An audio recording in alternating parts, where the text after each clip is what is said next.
Cap perebut suami orang alias pelakor dan terlapor perzinahan membuat posisi Inara Rusli benar-benar terpojok.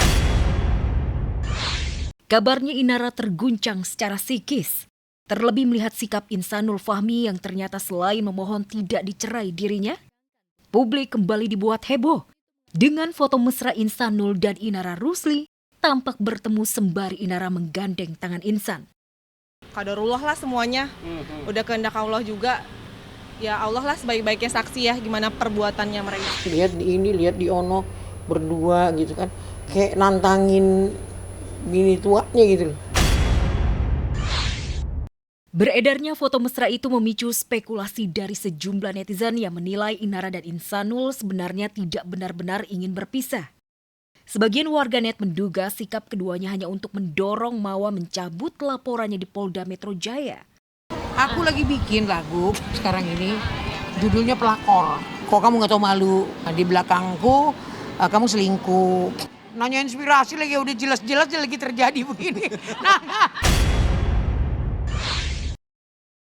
Inara justru mendapat serangan dari Virgon, sang mantan suami.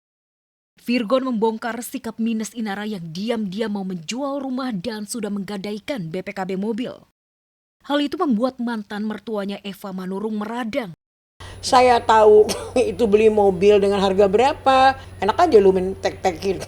Terus karena atas nama lu anak lu mau singkirin. Selain itu, Virgon dipastikan akan menggugat hak asuh anak-anak. Oh itu udah pasti, karena sudah memberi contoh yang gak baik. Nikita Mirzani pasti lagi mumet bin pusing nih. Gimana enggak?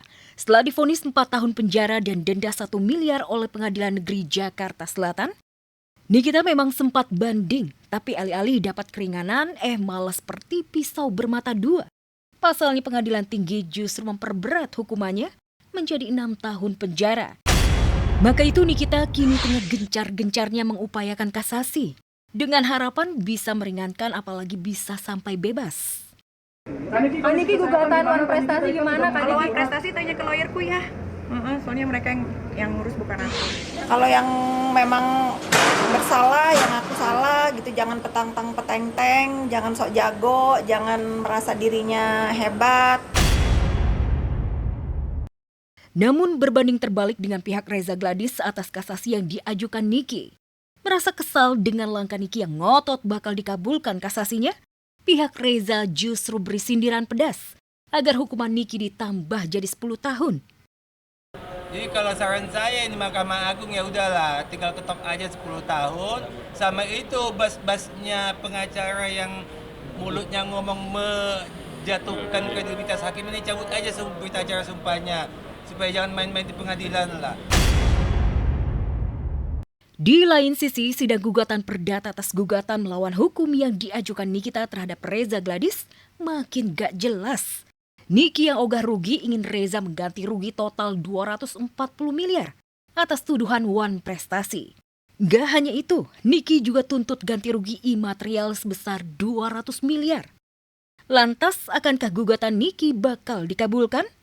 Atau kembali gigit jari lantaran kalah telak menghadapi Reza Gladys?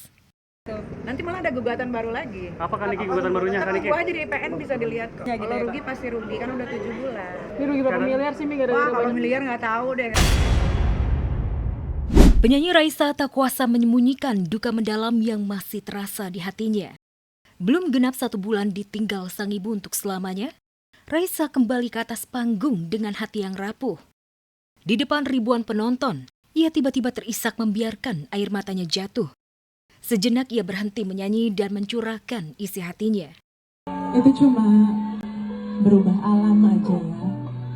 Tapi cintanya pasti terus ada dan pasti terus akan mengalir. Dan aku berdoa banget semoga suatu saat aku bisa berjumpa lagi dan berkumpul lagi. Ya, tahun ini memang tahun terberat bagi Raisa. Ujian maha dahsyat menerpa hidupnya. Ia kehilangan 2 cinta sekaligus. Cinta sejati dari seorang ibu dan cinta dari sang suami Hamis Daud yang telah berpaling hatinya pada wanita lain. Dan di penghujung tahun ini pula, Raisa resmi menyandang status janda. Setelah Senin kemarin Pengadilan Agama Jakarta Selatan resmi memutus cerai secara first take melalui e-court. kami diberikan kesempatan untuk bukti tambahan. Terus tadi sudah kami sampaikan bukti tambahannya, ada juga kesimpulan. Nanti kalau soal putusannya rencananya diupload. Putusannya itu diupload karena kan kita ajukannya melalui e-court, jadi nanti akan diupload. Pokoknya intinya akibat-akibat perceraian itu memang tidak menjadi isu, jadi itu semuanya fokusnya di sini adalah status saja. Soal anak itu memang dari awal kita para pihak itu co-parenting, jadi sampai hari ini juga kan nanti ganti-gantian gitu. You know, Yaya tuh best friend saya. Kita bisa baik-baik dan kita lagi berusaha sebaik mungkin untuk co-parenting. Saya berkomunikasi sama dia tuh setiap hari, setiap malam, setiap pagi, setiap malam. Jadi kita tanggung jawab kita emang untuk urusan anak kita. Kita kompak banget. Jadi mungkin saya mohon jangan dibuat-buat hal-hal yang enggak, karena kita benar-benar baik banget hubungan kita saat ini. Drama cinta segitiga Julia Prastini alias Jule dengan Yuka yang tak lain calon suami sahabatnya Ayah Balkis benar-benar membuat Ayah hancur sehancur-hancurnya. Jule yang sudah dianggap sebagai saudara tega berkhianat.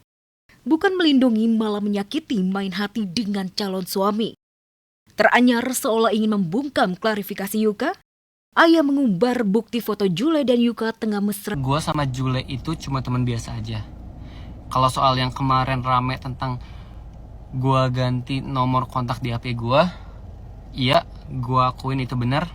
Tapi perlu gue lurusin, itu bukan karena ada hubungan aneh atau apapun. Tahun 2025 jadi tahun penuh ujian bagi Della Puspita. Bagaimana tidak? Baru saja ia menghadapi 2 kasus hukum, yakni penipuan travel umroh dan penggelapan mobil yang membuatnya divonis bersalah hingga harus membayar ganti rugi sebesar 43 juta. Kini ia malah digugat cerai suaminya sendiri Arman Wosi. Bahkan sidang perdana sudah digelar 11 Desember lalu. Yang mengajukan dari saudara Arman. Ini ditunda lagi hari Kamis tanggal 18 Desember untuk menghadirkan termohon prinsipal. Pernikahan Della dengan Arman memang penuh drama. Pasalnya keduanya menikah secara sirih pada 11 Mei 2023 lalu. Saat itu Della sempat dicap pelakor setelah seorang wanita mengaku sebagai istri Sa Arman. Hal itu membuat Della naik pitam dan minta cerai. Tapi Arman mampu meyakinkan Della hingga pernikahan mereka tetap bertahan dan diresmikan. Kayak ini masa pacaran halal. Masa pacaran halal itu sama-sama kita pengenalan secara serius masing-masing pribadi. Bener nggak sih pilihan aku? Walaupun sebenarnya ikrar kami berdua tidak ada kata cerai kembali. Ini yang terakhir buat selamanya. Aku yakin kamu pasti bisa bikin aku bahagia, mamaku bangga, anak-anakku bangga, punya kamu juga sambung. Dan dia juga yakin sama aku. Kini rumah tangga Della dan Arman kembali berada di ujung tanduk. Suami yang sudah menikahinya selama 2 tahun itu menggugat cerai. Lantas apa alasan Arman ingin mengakhiri rumah tangganya bersama Della? Benarkah ia cukup lelah menghadapi emosi Della? Atau mereka memang sudah sepakat bercerai? Yang jelas yang di sini yang terdaftar hanya gugatan perceraian.